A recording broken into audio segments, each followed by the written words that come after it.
الحمد للہ الحمد للہ وحدہ والصلاة والسلام علی من لا نبی بعدہ اما بعد فاعوذ باللہ من الشیطان الرجیم بسم اللہ الرحمن الرحیم فاما من طغى وآثر الحیاة الدنیا فإن الجحیم ہی المأوى وَأَمَّا مَنْ خَافَ مَقَامَ رَبِّهِ وَنَهَى النَّفْسَ عَنِ الْهَوَى فَإِنَّ الْجَنَّةَ هِيَ الْمَأْوَى وقال الله تبارك وتعالى في مقام آخر بل تؤثرون الحياة الدنيا والآخرة خير وأبقى وقال النبي صلى الله عليه وسلم من تواضع لله رفعه الله ومن تكبر وضعه الله وقال النبي صلى الله عليه وسلم لا يدخل الجنة من كان في قلبه مثقال ذرة من كبر وقال النبي صلى الله عليه وسلم اعجاب المرء بنفسه او كما قال عليه الصلاة والسلام اللهم صل على محمد وعلى آل محمد كما صليت على إبراهيم وعلى آل إبراهيم إنك حميد مجيد اللهم بارك على محمد وعلى آل محمد كما باركت على إبراهيم وعلى آل إبراهيم إنك حميد مجيد میرے واجب الاحترام قابل الصد تکریم معزز و مواحد نمازی ساتھیوں، بس چھوڑ دیں جو بھی ہے، بس ٹھیک ہے، آواز ٹھیک ہے بس۔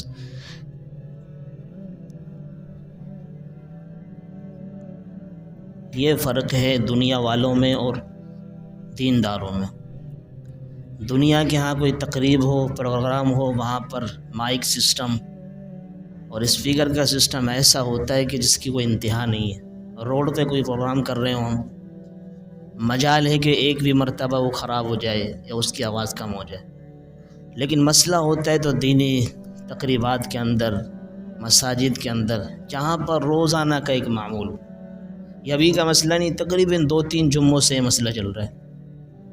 اس چیز کے اوپر انتظامیہ کو نظر ثانی کرنی چاہیے۔ اب دیکھو نا، اب ہم یا بیان کر رہا ہو، کوئی بھی کر رہا ہو، اسی طریقے سے کوئی بندہ وہاں سے کر رہا ہو، پھر بیان متاثر ہوتا ہے، سننے والا بھی متاثر، سنانے والا بھی متاثر۔ جو ایک موضوع کو لے کر حاضر ہوا ہے وہ موضوع بھی آدمی کے ذہن سے نکل جاتا ہے۔ بات کچھ کرنی ہوتی ہے لیکن اس کی وجہ سے بات کچھ اور ہو رہی ہوتی ہے۔ تو اس لیے دیکھو ہمارا سسٹم عجیب ہے یہ۔ حالانکہ ہونا چاہیے تھا کہ اسپیکر وہاں لگتا، اسپیکر باہر لگا دیا۔ ایک امام نماز یہاں پڑھا رہا ہے، اس کو پتہ نہیں کہ تلاوت کیا کی جا رہی ہے۔ تو حالانکہ وضو خانے والوں کو سنانے کا ضروری تو نہیں ہے، اصل تو یہ کہ اندر کا مجمع کو سنے جو نمازی نماز کے اندر حاضر ہیں۔ تو اس لیے اس طرح کی دیکھو عجیب معاملات ہوتے ہیں کہ ممبر پہ بیٹھ کے بندہ دین کی باتیں کرنے کے بجائے کچھ اس طرح کی باتیں کرنی پڑ جاتی ہیں۔ بہرحال میرے محترم عزیز دوستو، آپ کے سامنے جو آج کچھ باتیں کرنی ہیں وہ باتیں کچھ اس طرح ہیں کہ دنیا کی زندگی ہے، ایک اخروی زندگی ہے، اور دنیا کی حقیقت کیا ہے یہ بھی آپ کے سامنے رکھوں گا، لیکن اس کو میں اور آپ کتنا اچھا اور میٹھا سمجھتے ہیں۔ دنیا بظاہر ہمیں ایک میٹھی نظر آتی ہے، لذت دار نظر آتی ہے، مزیدار اور لذیذ نظر آتی ہے، لیکن یقین کیجئے اگر اس کے پیچھے آپ جائیں، اس کے پس منظر کو دیکھیں، اس سے گندگی کوئی چیز نہیں ہے، اس سے گندہ، عجیب طریقے سے بیہودہ۔ اب دیکھو دنیا کے اندر سب سے عمدہ جو لباس ہم پہنتے ہیں، جو مردوں کے لیے ناجائز ہے، وہ لباس کس چیز سے بنتا ہے؟ ریشم کا کپڑا سب سے اعلیٰ اور عمدہ ہے، سب سے اعلیٰ، لیکن اس کی اصل میں جائیں، پیچھے جائیں، اس کا پس منظر دیکھیں، وہ ابتدا کہاں سے؟ کیڑے کے منہ سے وہ تھوک نکلتا ہے، اس تھوک کا وہ ریشم بنتا ہے، اس ریشم کا وہ کپڑا ہوتا ہے۔ دوسری بات آپ دیکھیں، غذاؤں کے اندر سب سے بہترین مشروبات میں سے ہمارے لیے کون سا مشروب ہے بھائی؟ شہد۔ اب شہد کو دیکھو، شہد جو نکلتا ہے مکھی کے لعاب سے بنتا ہے، وہ مکھی کے تھوک سے بنتا ہے۔ اس کی اصل پہ جاؤ تھوک ہے۔ یہ تو آپ کو دو مثالیں دی، اس طرح کی کئی مثالیں ہیں۔ اصل کی طرف جائے تو آدمی کا دل بھی نہ چاہے، لیکن ہم دیکھتے ہیں اس کی زیب و زینت کو، خوبصورتی کو، اس کے حسن کو، جمال کو، کمال کو، بس اس پر ہم پر فریفتہ ہو جاتے ہیں، جس کی وجہ سے اپنی اخروی جو زندگی ہے اس کو بالکل پس پش ڈال دیتے ہیں۔ ایسا ہے یا نہیں بھائی؟ یہ ہر ایک بندہ، اللہ معاف فرمائے مجھ سمیت، اس میں گرفتار ہے۔ آدمی کو دیکھنا چاہیے کہ دنیا کی حقیقت کیا ہے، آخرت کی حقیقت کیا ہے، دنیا میں آنے کا مقصد کیا ہے، اور اسی طریقے سے دنیا میں رہ کر ہمیں کرنا کیا چاہیے۔ اپنے اپنے میں ہم لگے ہوئے ہوتے ہیں، لیکن دنیا ہی کے اندر ہم رہ کر دنیا ہی کے رہ جاتے ہیں بس۔ اور جو بندہ دنیا کو ترجیح دیتا ہے آخرت پر، یہ بہت بڑا گناہ ہے، بہت بڑا گناہ ہے۔ یہ اللہ تعالیٰ نے اپنی آخری کتاب قرآن عظیم میں بھی فرمایا، اور دیگر جتنی کتابیں تھیں اس سے پہلے ان کے اندر بھی ارشادات اللہ رب العالمین نے فرمایا۔ جیسے اللہ تعالیٰ نے فرمایا ایک سورہ اعلیٰ کے اندر، بل تؤثرون الحیات الدنیا، کہ تم اس دنیا کی زندگی کو ترجیح دیتے ہو آخرت کی زندگی پر، حالانکہ والآخرۃ خیر وابقی، حالانکہ جو آخرت کی زندگی ہے وہ بہترین ہے اور باقی اور ہمیشہ رہنے والی ہے۔ عقل مند باشعور انسان وہی ہے جو اس دنیا کو ضرورت سمجھے، مقصد آخرت کو سمجھے، اس دنیا میں آنے کے مقصد کو پہچانے، دنیا میں آنے کے جو جتنے بھی آگے مفادات ہیں ان تمام چیزوں کو سمجھے کہ آیا دنیا میں اللہ نے بھیجا کیوں ہے ہمیں۔ اللہ نے اس دنیا میں ہمیں امتحان کے لیے بھیجا ہے، پرکھنے کے لیے بھیجا ہے، جانچنے کے لیے بھیجا ہے کہ میں ان کو اس دنیا میں پیدا کروں، پھر جانچوں لیبلوکم ایکم احسن عملا، کہ میں ان کی پہچان کروں، ان کو پرکھوں۔ اللہ کو تو معلوم ہے، لیکن مجھے اور آپ کو بتلانے کے لیے، ہر ایک کو دوسرے سے ممتاز کرنے کے لیے، بتلانے کے لیے کہ یہ ایسا ہے، یہ اس کا بھائی ہے، یہ اس کا بڑا بھائی ہے، اس کا چھوٹا ہے، یہ اس کے رشتہ دار ہے، اس کے دوست ہے، یہ اس کے متعلقین ہے، یہ سارے کے سارے ہیں ایک جیسے، لیکن عمل کس کا اچھا ہے۔ اللہ نے اس دنیا میں بھیجا ہی اسی لیے تاکہ ہمارا امتحان لیں، تاکہ ہمیں پرکھیں، تاکہ ہمیں جانچیں، تاکہ ہماری آزمائش میں مبتلا کر کے ان کو معلوم کو لوگوں کو بتلائے کہ یہ ہے کیسے اپنے اعتبار سے۔ اور آپ کو پتہ ہے کہ امتحان حال کے اندر آدمی کچھ وقت کے لیے ہوتا ہے، جہاں امتحان دینے کے لیے جاتا ہے، امتحان ہال کے اندر کسی بھی جگہ سینٹر لگے ہوئے ہوتے ہیں، وہاں پر آدمی 2 گھنٹے 3 گھنٹے 4 گھنٹے متعین ہوتے ہیں اس کا۔ امتحان کے بعد ان کو وہاں بیٹھنے کی اجازت نہیں ہوتی۔ بیعین اسی طریقے سے ہمیں بھی اس دنیا کے اندر جب ہمارا امتحان مکمل ہو گیا، ایک لمحہ ہمیں رہنے کی اجازت نہیں ہوگی کہ آپ کا بھئی امتحان، آپ کا پرکھنا، آپ کا ٹیسٹ وغیرہ کلیئر ہو چکا ہے، لہٰذا آپ یہاں سے چلے جائیں، اب یہاں پہ ایک لمحے بھی گنجائش نہیں آپ کے رہنے کی۔ تو اللہ رب العالمین نے ہمیں اس دنیا کے اندر بھیجا ہے آخرت کی تیاری کے لیے، دنیا میں بھیجا ہے اپنی آخرت کو سنوارنے کے لیے، دنیا میں بھیجا ہے اپنی آگے آنے والی زندگی کو بالکل خوبصورت اور مزین کرنے کے لیے، نہ کہ اس دنیا کو مزین اور خوبصورت کرنے کے لیے۔ آج ہم اس دنیا کو خوبصورت بنانے کے لیے، اس کو سنوارنے کے لیے اس آخرت کی زندگی کو برباد اور تباہ کر رہے ہیں۔ ابھی ایک ساتھی ہمارے مدرسے کے اندر آئے ہوئے تھے، ہمارے بہت اچھے دوست ہیں مولانا مفتی حنین صاحب، تو کچھ ساتھیوں کی عجیب کارگزاری سنانے لگے کہ یار ایسے سے فلاں شخص، نام نہیں لے رہے تھے بغیر نام کے، کہ وہ سودی معاملات میں بڑے پھنسے ہوئے ہیں۔ پھر میں نے ان سے کہا کہ یار سود کی تعریف ہمیں پتہ ہے کیا تعریف کیا کرنی چاہیے، سود کی تعریف کیا ہے؟ تو ایک دو انہوں نے تعریف کی، لیکن اس کے بعد ہمیں ایک استاد جی کی ایک بات یاد آ گئی۔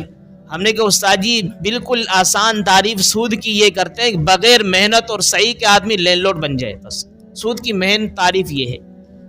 آج سود اتنے عروج پر ہے، اتنے عروج پر ہے جس کی میں اور آپ اندازہ بھی نہیں لگا سکتے. بغیر محنت کے، بغیر کوشش کے آدمی گھر بیٹھے سودی معاملات کے لین دین کر رہا ہے، گھر بیٹھے اس کو 50,000 1,00,000 روپے مل رہے ہیں. اس کو کمانے کی کیا ضرورت ہوگی؟ ہاتھ پاؤں مارنے کی کیا ضرورت پڑے گی؟ اور آپ کے سامنے ایک دفعہ میں نے بتایا بھی تھا، اللہ کے رسول نے فرمایا، غالباً ترمذی شریف کے اندر روایت ہے یا مسلم کے اندر ہے، اللہ کبھی ویسی معاف فرمائے، کہ جو بندہ سودی لین دین کرتا ہے یا سودی کاروبار کرتا ہے، اس کا کم سے کم جو چھوٹے سے چھوٹا جو گناہ ہے وہ کیا ہے؟ وہ اس کے برابر ہے جیسے نعوذ باللہ اپنی والدہ کے ساتھ کوئی 36 مرتبہ زنا کرے. سب سے کم تر جو گناہ ہے چھوٹا گناہ ہے، گناہ کا ایک حصہ ہے. اور بڑے سے بڑا گناہ کیا ہے؟ فَإِن لَّمْ تَفْعَلُوا فَأْذَنُوا بِحَرْبٍ مِّنَ اللَّهِ وَرَسُولِهِ. بڑے سے بڑا گناہ ہے کہ وہ اللہ اور اس کے رسول سے اعلان جنگ کر رہا ہے. تو پتہ کیا چلا؟ مسلمان ہی اس سے نکل گیا، وہ اسلام سے نکل گیا ہے. مسلمان کبھی اعلان جنگ کر سکتے ہیں اللہ اور اس کے رسول سے؟ تو میرے عزیزو، یہ عجیب معاملات چل رہے ہیں. بتایا رہا ہے کہ دنیا کو خوبصورت بنانے کے لیے، دنیا کے حسن اور جمال میں پھنسنے کے بعد آخرت کو بھلا بیٹھا ہے. دنیا کی زیب و زینت، دنیا کی خوبصورتی، دنیا کا حسن، دنیا کا اچھا، اس کو ایسا لگ رہا ہے کہ بس یہی ہے، اس کے بعد کچھ بھی نہیں ہے. بس یہ کہ میرا اچھا گھر بن جائے، میری اچھی دکان بن جائے، میری اچھی زندگی بن جائے، بس یہی زندگی. یہ نہیں کہ آخرت کی جو زندگی ہے ہمیشہ ہمیشہ کے لیے وہ بن جائے. مزے کی بات ہے، ایک بزرگ بہت پیارا ایک جملہ ارشاد فرمانے لگے، کہنے لگے کہ عجیب تعجب ہوتا ہے اس بات پر کہ اللہ تعالیٰ نے دنیا دینے کے وعدہ کر رکھا ہے، مطلب رزق دینے کا وعدہ کر رکھا ہے اللہ نے کہ آپ کو رزق دوں گا، نحن نرزقک والعاقبۃ للتقوی، کہ لا نسألک رزقا، ہم آپ سے رزق کا سوال نہیں کرتے، رزق تو نحن نرزقک، آپ کو ہم دیں گے. اور آخرت اللہ نے رکھی ہے محنت اور سعی اور کوشش کے اوپر، کہ جو بندہ آخرت کے لیے کوشش کرے گا، سعی کرے گا، محنت کرے گا، کسب کرے گا، اس کو میں آخرت اچھی دوں گا، اس کی آخرت اچھی بناؤں گا. وہ فرمانے لگے بزرگ کہ جس چیز کا کہا ہے اللہ کریم نے کہ محنت کر رہے جس کے لیے، اس کے لیے محنت نہیں کی جا رہی. جس کے لیے فرمایا کہ محنت کی ضرورت نہیں، ہم آپ کو رزق دیں گے، اس کے لیے محنت کی جا رہی ہے. اور ایسی جان توڑ محنت کی جا رہی ہے جس کی کوئی انتہا نہیں ہے، اور بیکار اور بے جا.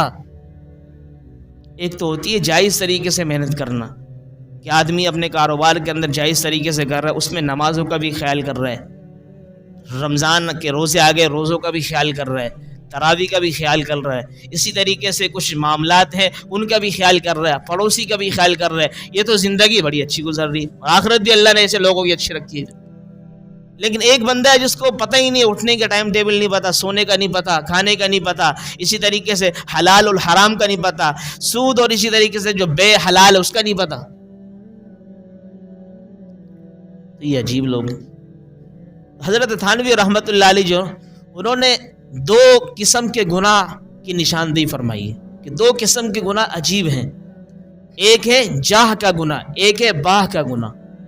جاہ کہتے ہیں سلطنت کو، منصب کو، عہدے کو، کہ کوئی بندے کو کوئی منصب مل جائے، کوئی عہدہ مل جائے، کوئی حکومت کی تھوڑی سی کوئی پوسٹ مل جائے، پھر اس کی وجہ سے اس کے دل کے اندر کبر آنے لگ جاتا ہے، تکبر اور عجب اور خود پسندی آنے لگ جاتی ہے اس کے اندر.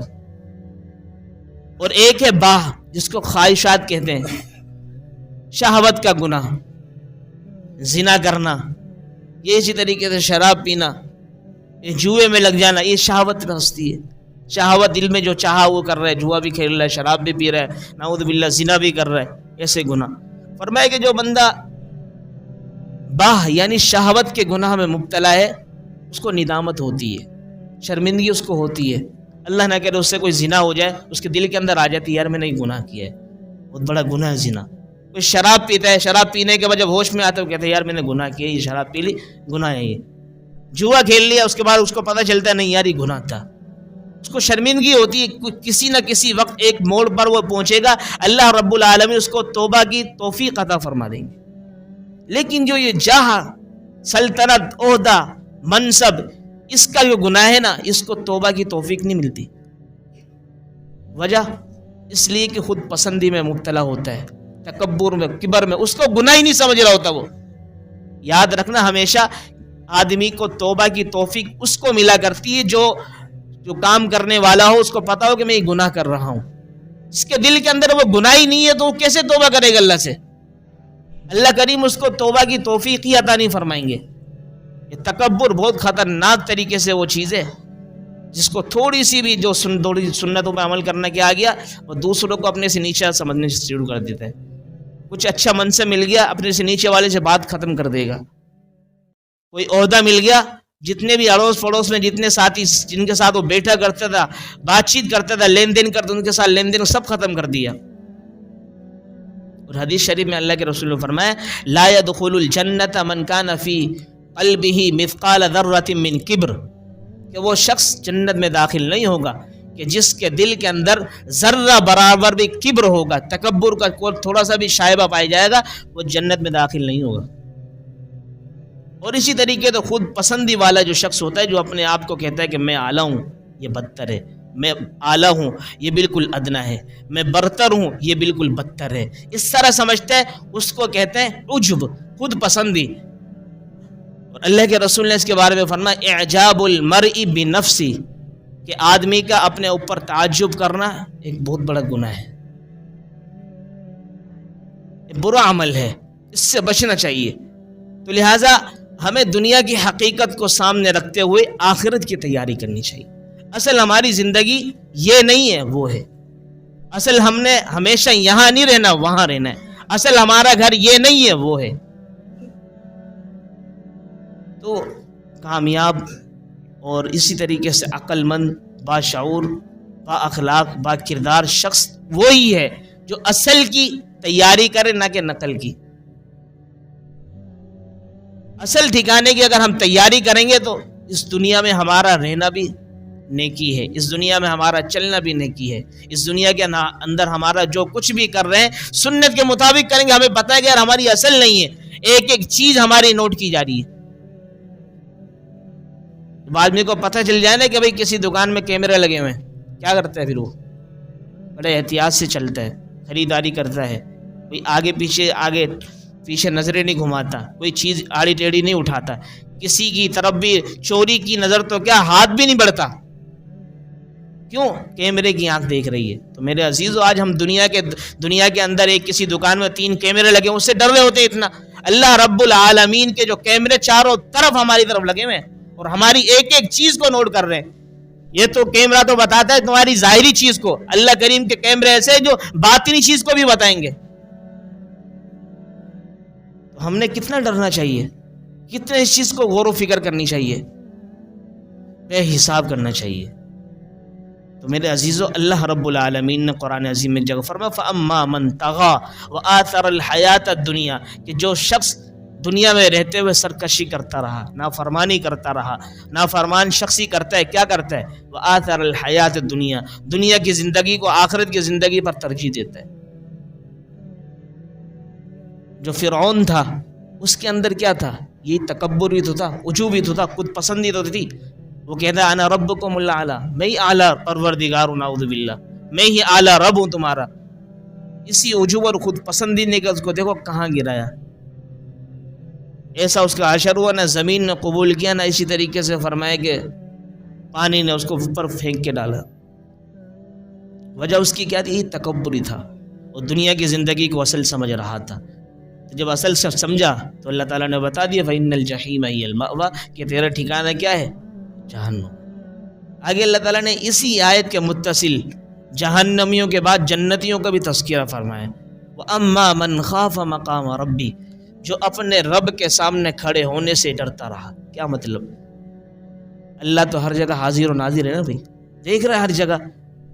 دکان پہ کھڑا ہوا ہے، ڈر رہا ہے کہ نہیں یار میں نے ایمانداری سے کام کرنا ہے، کسی کے ساتھ دغا بازی معاملہ نہیں کرنا، دھوکہ نہیں کرنا، کسی کو کم کپڑا کاٹ کے نہیں دینا، کسی کے پیسے زیادہ نہیں کاٹنے، کسی کو دھوکہ نہیں دینا۔ ڈر رہا ہے، مسجد میں نماز میں کھڑا ہے تو 4 رکعت 4 ہی پڑھے گا، جلد بازی نہیں، آسانی سے عافیت کے ساتھ پڑھے گا۔ اللہ دیکھ رہا ہے، اللہ کے سامنے کھڑا ہوں تو جو بندہ اس طرح کرے گا وَأَمَّا مَنْ خَافَ مَقَامَ رَبِّ وَنَهَى النَّفْسَ عَنِ الْهَوَىٰ، اور اپنی جو خواہشات کو، نفسانی خواہشات کو، اپنے آپ کو اس سے روک کے رکھے گا۔ انسان کے دل میں بہت ساری چیزیں آتی ہیں، اچھائیاں بھی آتی ہیں، برائیاں بھی آتی ہیں، گناہ کے بھی وسوسے آتے ہیں، نیکیوں کے بھی وسوسے آتے ہیں، اچھے کام کرنے کے لیے بھی آدمی کی امیدیں بھر آتی ہیں، غلط کام کرنے میں بھی آدمی آمادہ ہو جاتا ہے، لیکن دونوں چیزوں میں دیکھے گا وہ کہ گناہ کی طرح اگر ہمارا نفس ہمیں وار رہا ہوگا، نہیں، منع کیا ہے اللہ نے، اس رسول اللہ نے منع فرمایا، اپنے آپ کو روکے گا اس طرح، وَنَهَا النَّفْسَ، تو اللہ فرماتے جو ایسا کرنے والا جو میرے سامنے کھڑے ہونے سے ڈرے گا، ہر لمحے ہر آن یہ سمجھے گا اللہ میرے سامنے ہے، میں اللہ کے سامنے ہوں، اللہ مجھے دیکھ رہا ہے، جو میں کر رہا ہوں وہ سب اللہ کو معلوم ہے، اللہ کے اس میں لکھا جا رہا ہے لوح محفوظ، تو پھر کیا ہوگا؟ فَإِنَّ الْجَنَّةَ هِيَ الْمَأْوَىٰ، اس بندے کا ٹھکانہ جنت ہے۔ اب ہمیں بتانا چاہیے کہ ہم کون سے والے زمرے میں، کون سی والی جماعت میں، کون سے طبقے کے اندر شامل ہونا چاہتے ہیں، پہلے والے میں یا دوسرے والے میں؟ دوسرے والے میں۔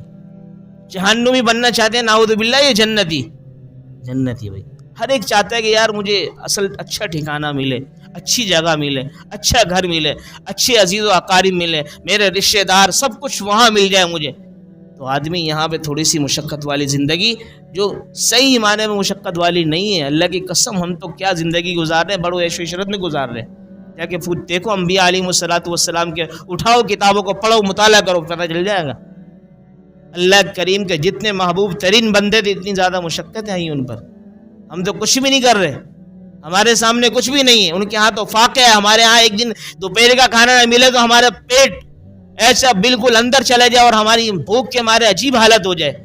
وہ انبیاء علیہ السلام جو بالکل محبوب ترین برگزیدہ بندے، ایسے بھوک کے مارے بلبلا رہے، لیکن کسی سے شکوہ شکایت نہیں۔ آج اگر ہم میں سے کوئی نعوذ باللہ اگر ایک وقت کا کھانا نہ ملے، پوری مارکیٹ میں اعلان کر دیں گے یار آج میں دوپہر کا کھانا نہیں کھایا، رات کا کھانا نہیں کھایا۔ وہ صبر و تحمل کے پیکر تھے، آج میرے اور آپ کے اندر اتنی وہ نہیں ہے، اسی لیے اللہ تعالیٰ ہمیں اتنی آزمائش میں ڈالتے بھی نہیں ہیں۔ تو جب اللہ کریم نے اتنی ہمارے اوپر سے وہ اٹھائی ہوئی ہے تو مجھے اور آپ کو بھی چاہیے کہ اللہ تعالیٰ کی نعمتوں کی قدردانی کرتے ہوئے اللہ تعالیٰ کی جتنی نعمتیں ان کو اچھی چیز کے اندر اپنائے اور ان کے اوپر عمل کریں۔ یہ نہ ہو کہ اللہ نہ کرے یہ نعمتیں کل کو ہمارے سامنے اللہ کھڑا کر دیں کہ تجھے آنکھیں دی، تجھے پاؤں دیے، کان دیے، ہر چیز دی، لیکن تو نے ان کو کہاں استعمال کیا، پھر ہمارے پاس کوئی جواب نہیں ہوگا۔ اگر ہم نے صحیح طریقے سے استعمال کی ہوں گی تو ہم سے سوالات بھی نہیں ہوں گے۔ جس بندے کو اللہ تعالیٰ زیادہ مال دیتا ہے نا، اس کو اتنا ہی زیادہ ڈرنا بھی چاہیے۔ غالباً کسی صحابی کا قصہ، اللہ کمی بیشی معاف فرمائے، جب یہ سورۃ تکاثر میں یہ پڑھ رہے تھے نا، ثم لتسألن یومئذ عن النعیم، اس کا مطلب ہے تم سے ضرور بھی ضرور اللہ نے جو نعمتیں تمہیں دنیا میں دی ان سے پوچھ ہوگی اس کے بارے میں۔ اتنا روتے بار بار اس آیت کو پڑھتے جا رہے ہیں، روتے جا رہے ہیں۔ پوچھا کہ اتنا کیوں رو رہے تم اس کے اوپر؟ کہا مجھے میرے پاس جو نعمتیں اللہ کی، اللہ کہہ رہے تم سے پوچھ ہوگی، کہ میں کیسے سوال کا جواب دوں گا؟